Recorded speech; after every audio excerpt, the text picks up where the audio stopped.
The message came through on a slow Tuesday afternoon, the kind where paperwork stacks high and phones barely ring.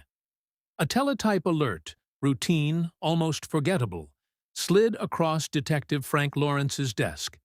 He skimmed it at first, expecting another regional inquiry. But one line stopped him cold. A name he had seen once before, buried in an out-of-state case summary. Louis Lent. The details that followed tightened something in his chest. Attempted abduction, rural road, young girl, vehicle description matching earlier reports, method, timing, pattern. It all felt too familiar. He carried the printout to a corkboard, crowded with photographs, maps, and fading notes. In the center was a picture of 11-year-old Sarah Ann Wood, her smile captured forever in the last year she was seen. And her disappearance had haunted the department for years. Leads had risen and collapsed. Tips had promised direction, only to dissolve into silence. But now, looking at this new report, similarity turned into something more. A quiet, undeniable recognition. Lawrence spread the old case files across his desk, comparing statements, descriptions, even tiny behavioral details. That uneasy alignment, the kind seasoned detectives sense long before they speak it, grew stronger with every page he touched. If this connection held, the entire trajectory of Sarah's case was about to change. And before we move deeper into this investigation, let me know where you're watching from tonight. I love seeing how many places this community reaches. And if you're into detailed, respectful true crime storytelling, you make sure you're subscribed. Not to just follow cases, but to understand them on a deeper level. With that, let's step directly into the world Sarah lived in, before the day everything broke open. Before she became the center of one of New York's most heartbreaking mysteries, Sarah Ann Wood was simply a kid who loved her small-town world. She was 11, bright, curious, and still in that space between childhood innocence and the first steps toward independence. She lived in the village of Norwich Corners, the kind of community where people waved from porches, knew each other's routines, and trusted the quiet rhythm of rural life. Sarah was known for her warm smile, the way she volunteered at church events with her father, and how she always tried to make younger kids feel included. She was gentle, thoughtful, and grounded in the values of her home and her faith. Every afternoon, she followed the same routine. Finish her chores, hop on her bike, ride the familiar route that curved through fields and into a stretch of road shaded by tall pines. It was predictable, safe, or at least, it had always felt that way. Her parents encouraged her sense of responsibility and independence, the same way families in tight-knit communities often do. There was comfort in routine, and that comfort is exactly what many offenders look for when choosing victims. Routine creates patterns, and patterns create predictability, something investigators understand well in hindsight, even if no one could have imagined danger at the time. People who knew Sarah often described her as light, someone who carried joy easily. She loved crafts, helping in Sunday school, and writing short notes to friends just to brighten their day. On the morning she disappeared, nothing seemed unusual. No arguments, no concerns, no hint that anything was about to shift. It was just another warm August afternoon, the kind where children drift in and out of the house on their bikes, and parents keep half an ear open but feel no need to worry. And that's the part that lingers most deeply in this case.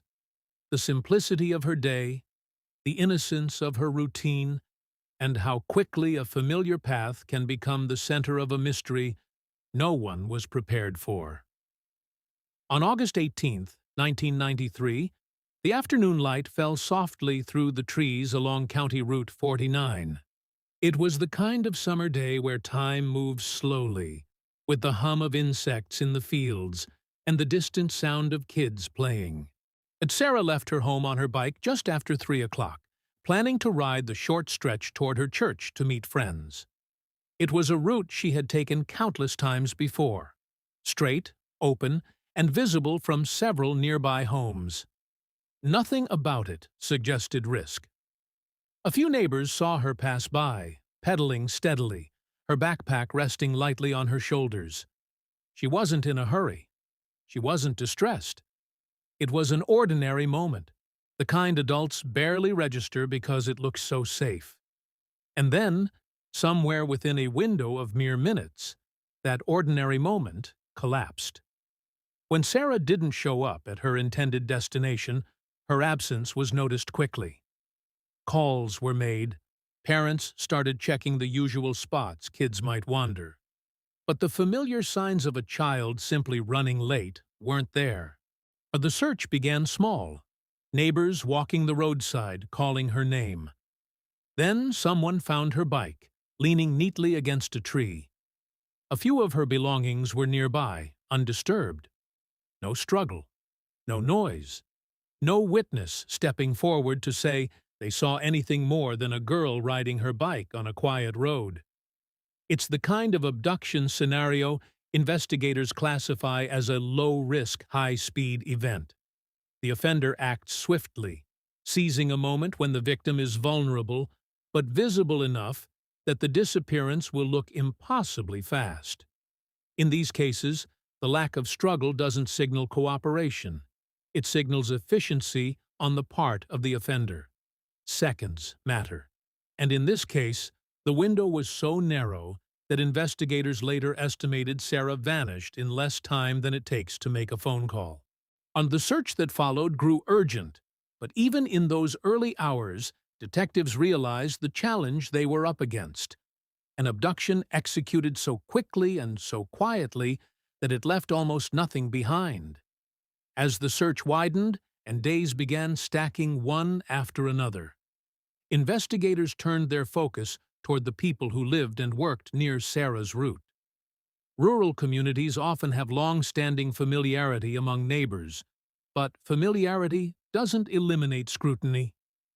Deputies began running background checks, interviewing residents and mapping who was home, who was traveling, and who couldn't account for their movements.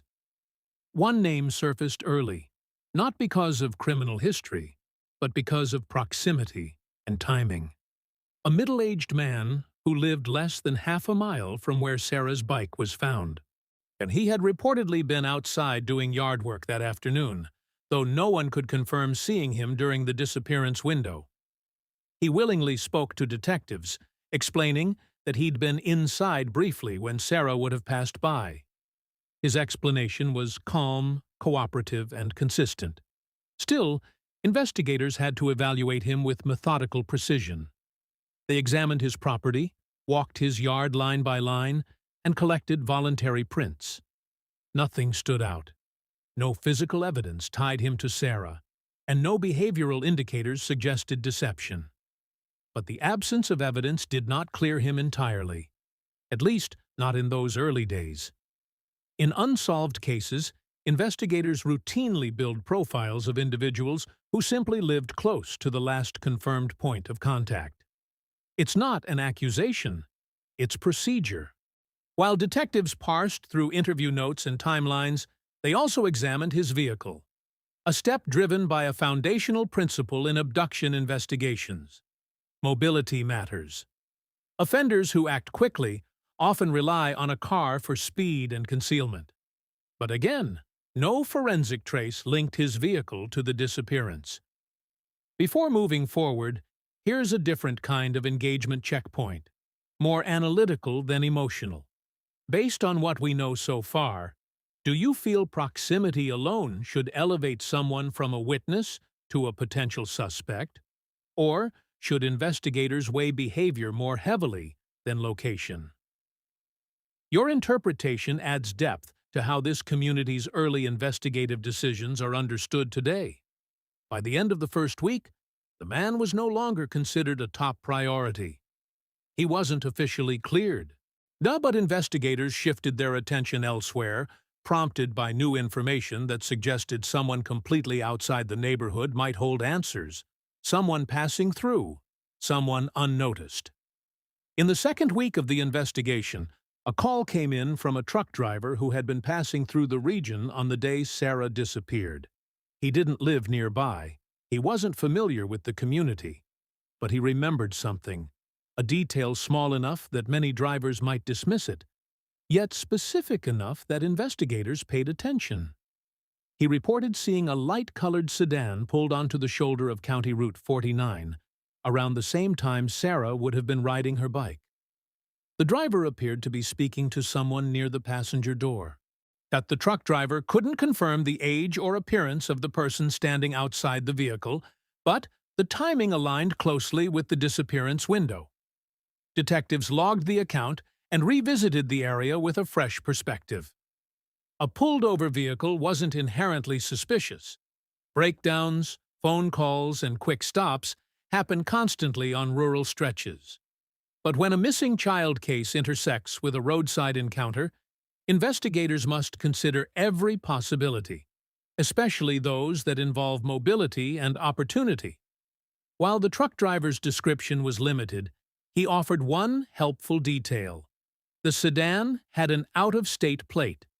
He believed it might have been from a neighboring state, though he wasn't completely certain.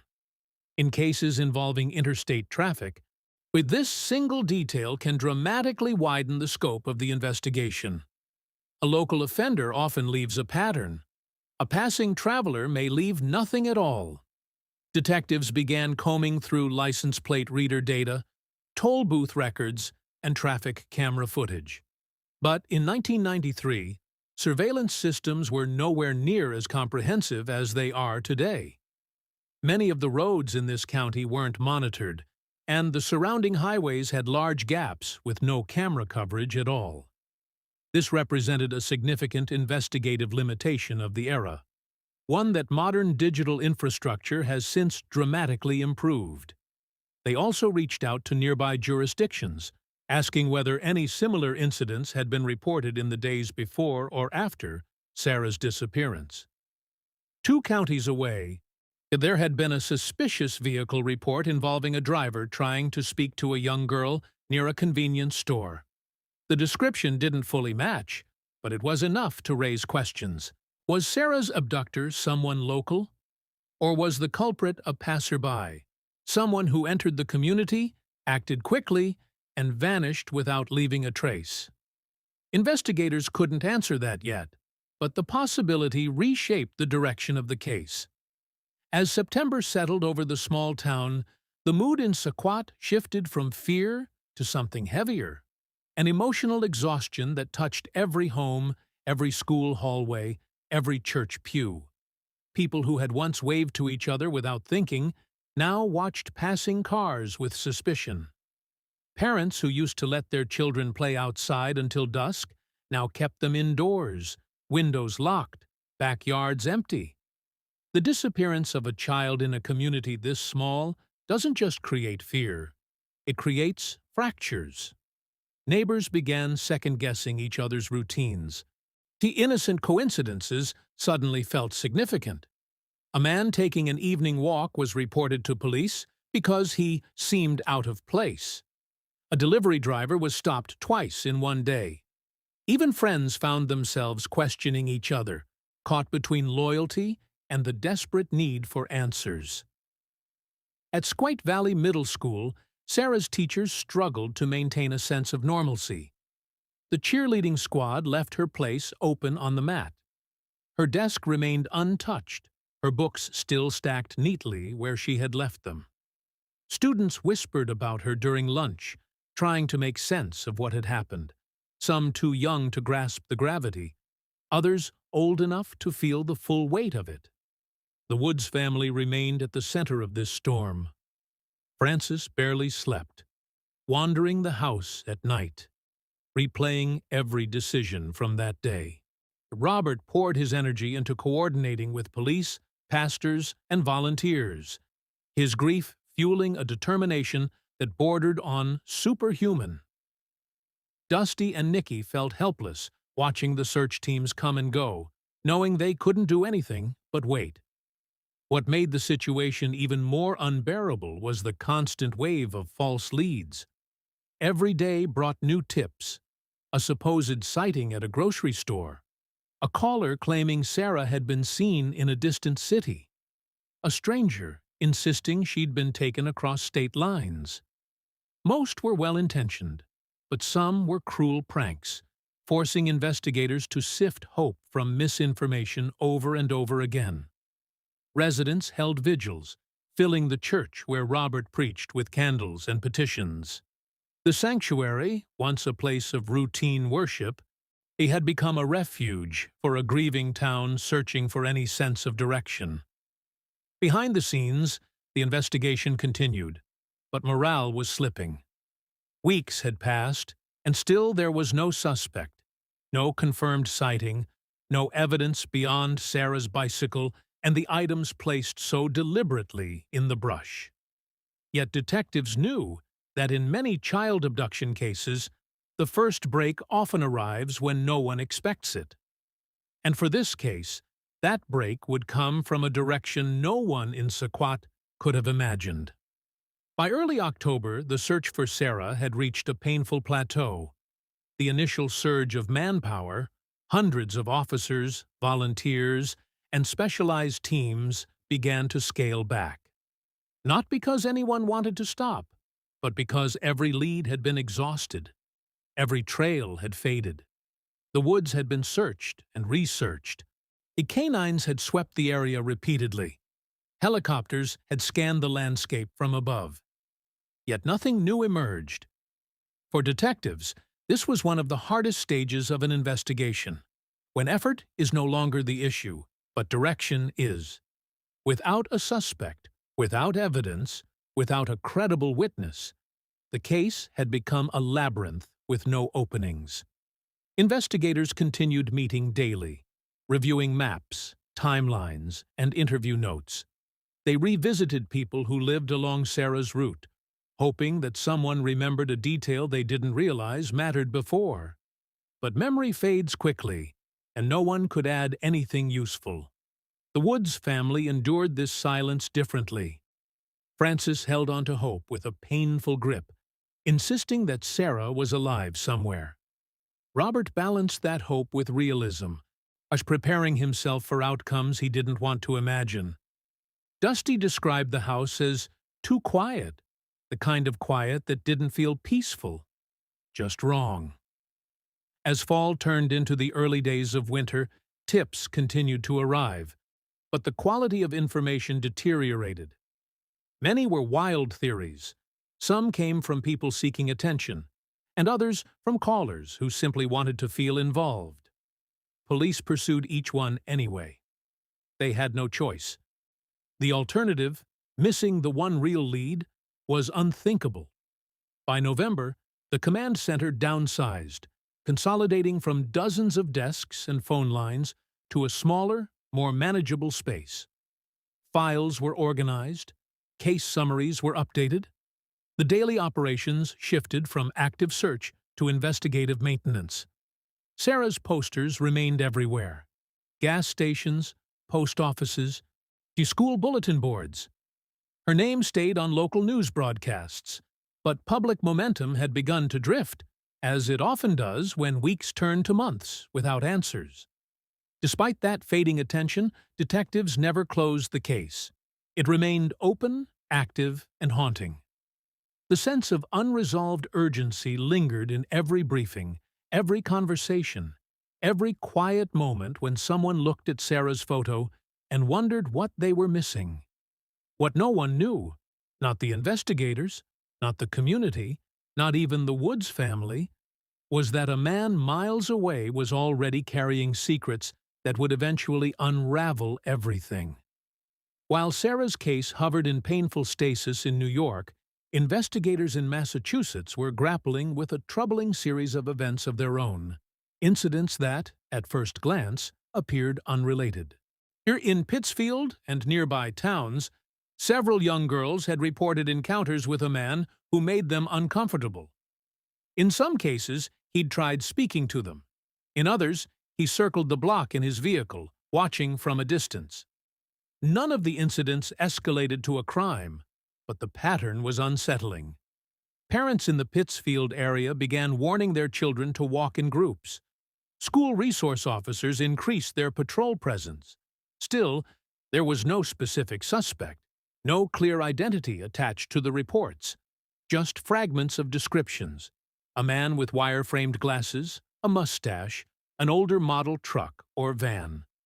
Details varied from child to child, but the general unease remained. In October of 1993, a 12-year-old reported that a man in a black pickup truck pulled up beside her and asked if she needed a ride. She refused. He insisted. When another car approached, he drove off. The girl remembered his glasses, his unkempt appearance, and the way he kept glancing around as though checking for witnesses. Police filed the report, noting the similarities to earlier complaints, but without a plate number or additional evidence, they had no way to pursue it further. Meanwhile, a separate unit in another Massachusetts county documented a suspicious vehicle seen near playgrounds on multiple afternoons. The driver never approached children directly, but the pattern grew noticeable. Officers couldn't verify wrongdoing, but they sensed something was brewing, something they couldn't quite identify yet. These scattered incidents never made the news. They never reached New York, and they never suggested a connection to any major crime. At least, not yet. But behind the scenes, the pieces were starting to build a shadowy outline. Someone was prowling. Someone was testing boundaries, escalating slowly. A predator refining his methods. It would take one attempted kidnapping, one terrified 12-year-old girl, and one witness with a sharp memory to expose the man behind these incidents. And in doing so, unlock the truth about a crime that had haunted Saquat, New York, for months.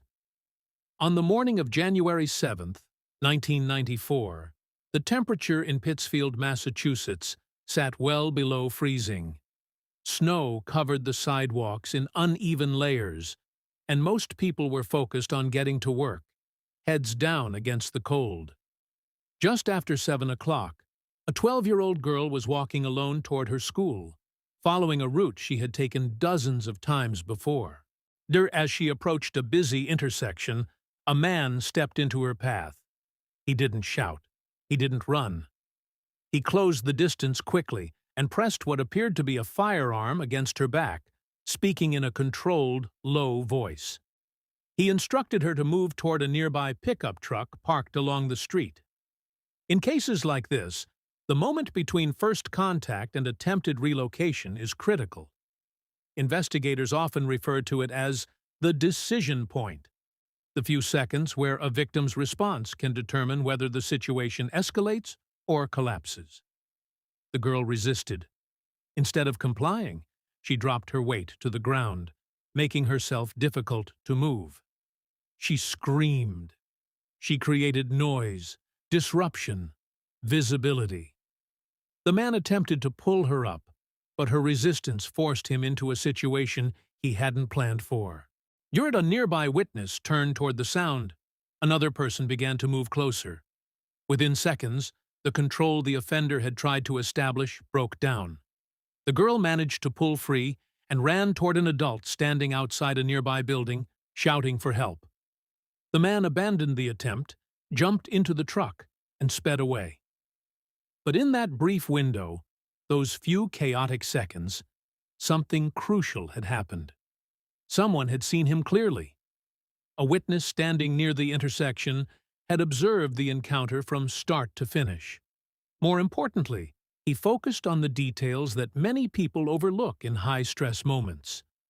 The make of the truck, the general description of the driver, and, most critically, a portion of the license plate. 3 characters he was confident he remembered accurately. And that partial plate became the anchor point investigators needed. Within hours, police began cross-referencing vehicle registrations in the region. While a full plate would have narrowed the list immediately, Even a partial sequence, combined with vehicle type and geographic proximity, allowed detectives to reduce hundreds of possibilities down to a manageable number. By the end of that day, one vehicle stood out. A black pickup truck registered to a residence in a nearby town, and the man associated with it was about to change the course of multiple investigations, including one that had gone cold just months earlier in New York. The address tied to the black pickup truck led officers to a quiet residential property in Lanesboro, Massachusetts. The truck itself was parked in the driveway, partially dusted with snow, matching the witness description closely enough to warrant immediate follow-up. When officers knocked on the door, the man who answered didn't resist. He was cooperative, calm, and willing to talk. His name was Louis Lent. At first glance, nothing about his demeanor raised immediate alarm.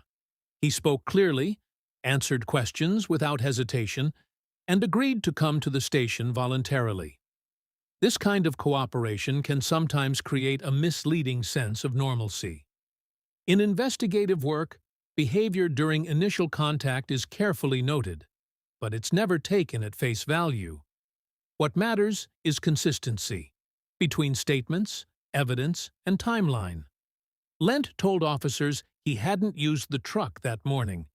He claimed he'd been home preparing for the day, offering a routine explanation that, on its surface, didn't conflict with anything investigators could immediately disprove.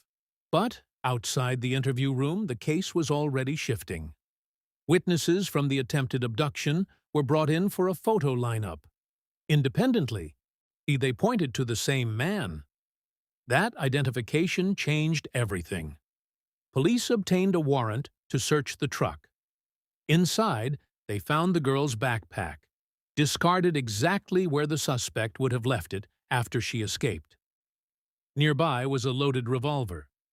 There was also a collection of items that investigators later described as tools prepared in advance: rope, tape, and objects intended to lower a child's guard. Individually, each item might have an innocent explanation. Together, they formed a pattern of preparation. This is a key component in behavioral profiling.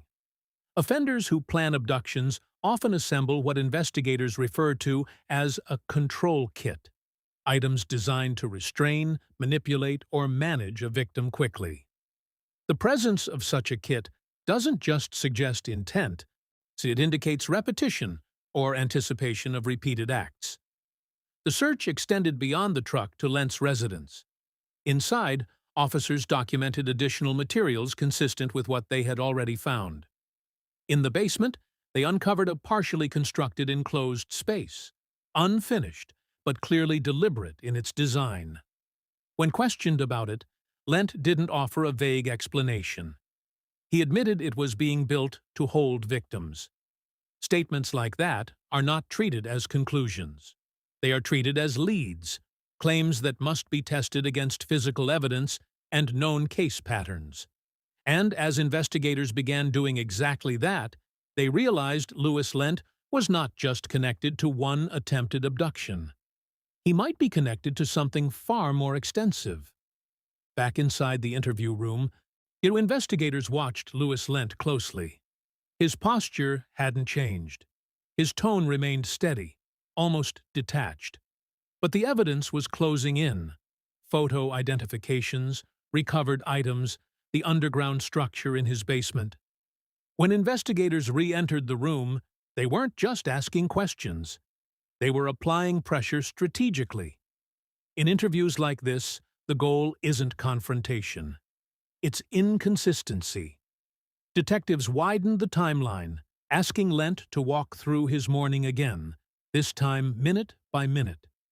They revisited his explanation about the truck. They asked about the basement room. His answers remained calm, but occasionally small cracks formed. A pause too long. A shift in eye contact. An unnecessary detail added where none was requested. These subtle shifts matter. A confession analysis relies on understanding when a suspect begins to psychologically detach from their own denial. It's rarely dramatic. More often, it's gradual. Then the turning point came. Investigators placed the girl's recovered backpack on the table. They didn't speak. They didn't accuse. They simply let him see it. Lent stared at it for several seconds, longer than he had held eye contact with anything in the interview. His breathing changed, and then, with a quiet exhale, he asked a single question. Is she okay? Experienced investigators know this moment. It's where the suspect seeks emotional information, not legal information, not about evidence, not about charges, about the victim. That's the psychological shift. When detectives confirmed that she had survived, Lent leaned back, eyes unfocused, as if recalculating something internally. What followed was not a full confession, not yet, but it was the beginning of one. He admitted he had approached the girl. He admitted he had a misjudgment. Then he admitted he had attempted to lead her away. These distancing words are common in early-stage confessions, where offenders minimize responsibility while testing how much investigators know. Detectives continued quietly, letting him talk. Eventually, Lent acknowledged the truck, the tools, the basement. And then, in a low voice, he revealed something investigators had not yet asked about. "This wasn't the first time," he said. The room fell silent. Detectives didn't interrupt. Lent continued, describing other situations, other attempts, and other children. It was vague, but it was intentional. Offenders who reveal past crimes often test reactions this way, measured disclosures to gauge whether investigators already know more. What he didn't realize was that this vague admission would trigger an avalanche of connections. Cold cases, suspicious disappearances, unresolved child homicides spanning multiple states. Investigators didn't know it yet, but they were no longer dealing with a single incident. They were dealing with a serial predator. As soon as Louis Lent hinted at other children, investigators paused the interview, not to stop him, but to recalibrate. When a suspect crosses the line from a single offense into potential serial activity, the scope of the case changes instantly. Protocol requires coordination, verification, control of information until claims can be tested. Your detectives stepped out of the room and alerted supervisors. Within minutes, additional agents from the state police and the FBI were on standby. Any mention of multiple victims requires multi-jurisdiction review, especially when the suspect has lived or worked in more than one area.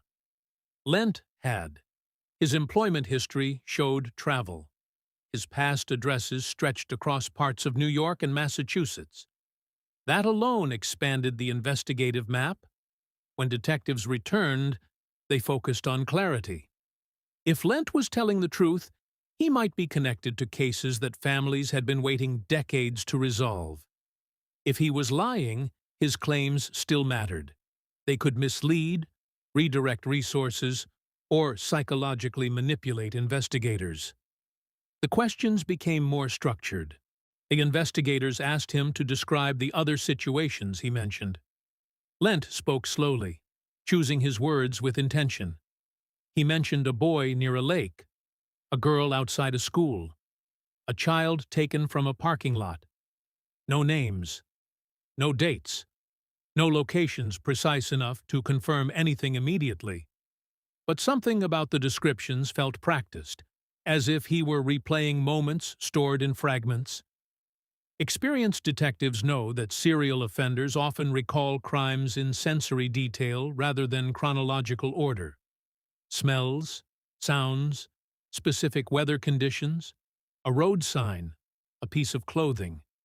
These fragments are sometimes more reliable than full timelines, so investigators took notes, carefully.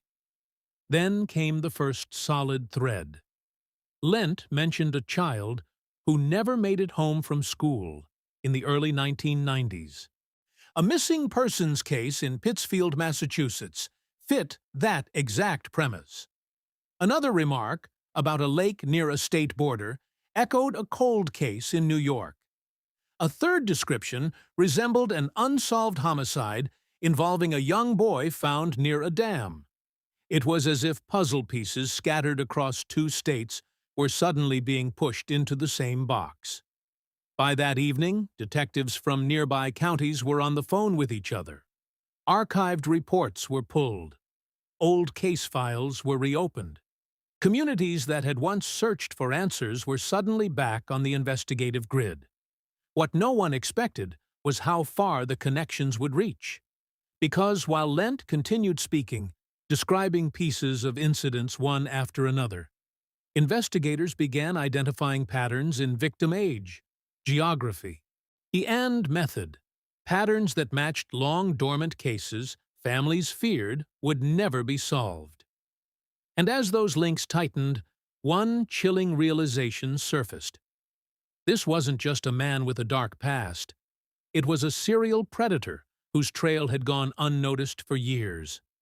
More than 3 decades after 9-year-old Sarah disappeared, the case remains suspended between what investigators know for certain and what still eludes them. What is confirmed and legally established is this: Louis Lent is a convicted offender serving a life sentence for unrelated crimes in Massachusetts.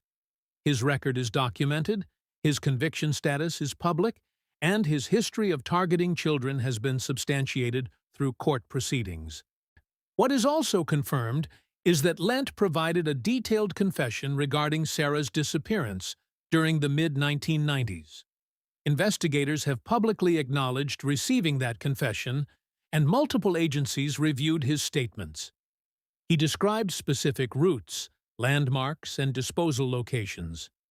Those details aligned closely enough with known geography that law enforcement considered the confession credible. But here is where the certainty ends. Despite extensive ground searches, multiple excavation attempts, and years of seasonal sweeps through the Berkshire woods, no physical trace of Sarah has ever been recovered. Cadaver dogs, ground-penetrating radar, and aerial mapping have all been used. But the landscape itself, dense, shifting, and altered over time, has worked against recovery efforts. Search teams have returned, repeatedly, to the same areas Lent identified, but the results have remained the same. No remains, no artifacts, no definitive burial site. This unresolved element is central to why the case is still considered open. Without physical recovery, investigators cannot close the file. And without the burial location, the community has had no tangible form of closure. No memorial site, no recovered evidence, no conclusive endpoint. Even today, local detectives quietly keep the case active. New technologies are occasionally reviewed to determine whether advanced ground scanning tools might offer advantages the 1990s did not. And every few years, search teams return to the region, hoping that a small shift in the terrain or a new technique might reveal what decades of effort have not. Legally confirmed. Lent's confession exists, and his convictions stand. Still unresolved, the physical recovery of Sarah, the last chapter her family has never been given. In the quiet spaces between official reports and long archived search maps, the story of Sarah endures in ways that cannot be measured by recovered evidence. Her family has spent more than 30 years navigating a reality shaped by two parallel truths: the confirmed knowledge of what investigators believe happened, and the unresolved absence created by not knowing where she rests. This tension, truth versus closure, is a common emotional landscape in long-term missing child cases. Families often describe it as an unfinished sentence, something lived rather than solved. They learn to adapt, but the unanswered question never loses its weight. Over the years, neighbors, former classmates, and even people who never met Sarah have kept her memory alive through small acts: community vigils, memorial walks, scholarship funds, and online archives, ensuring she is remembered not as a case file, but as a child who mattered. These gestures do not replace the finality of recovery, but they create a form of shared remembrance that investigators say often sustains families through long stretches of silence. Law enforcement continues to hold the door open for possibility. Terrain changes, new technologies emerge, and search strategies evolve. Cold case teams across the country have seen breakthroughs after decades of stagnation, and Sarah's family, while realistic, still holds room for that hope. What remains, ultimately, is a community refusing to let time erase the story of a 9-year-old girl who never came home. And now, I'd like to hear from you, thoughtfully and respectfully. Do you believe cases like this can ever achieve meaningful closure without physical recovery? Or does closure depend on answers that only evidence can provide? If you value careful, ethical true crime storytelling that centers families and facts, consider subscribing to Elite Crime Cases. It helps this channel continue bringing visibility to stories that still need voices.